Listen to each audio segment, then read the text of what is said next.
Her laugh echoes in a room full of perfect strangers. Strangers she's known her whole life who have never bothered to learn more than her name.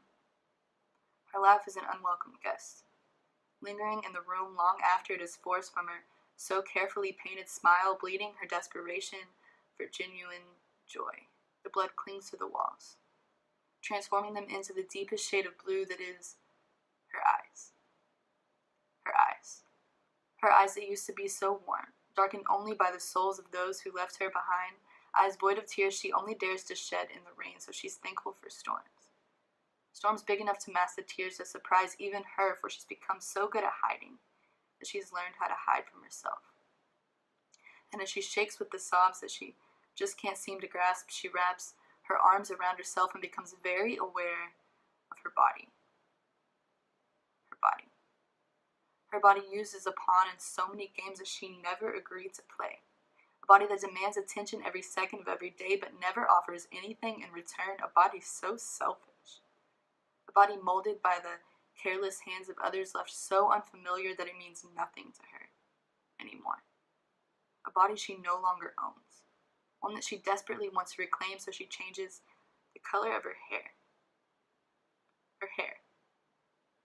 Her hair that used to smell of her favorite summertime perfume, now stained with the envied scent of cigarettes and regret. Hair that she's grown since the bad haircut her dad gave her in elementary school.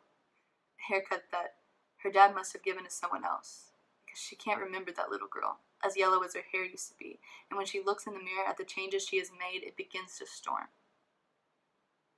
Eyes clouds full of rain, drowns herself in the pain, feels this weight on her shoulders. Her legs just can't sustain, so she falls to the floor. Wonders if she's ever felt quite this low before. Can't see me on the other side of this one-way mirror door, pacing back and forth, searching for something more, a way to save her from her own personal storm, or maybe just the strength to push open the door and then what? Lay next to her in silence. We used to like the quiet. Quiet that held all the things we couldn't say, we'd invite it. Cower behind it. Maybe if I hadn't tried so damn hard to fight it, it always seemed too soon. Until it was too late. And try as I may, I can't pinpoint the date that the day her laugh became so removed.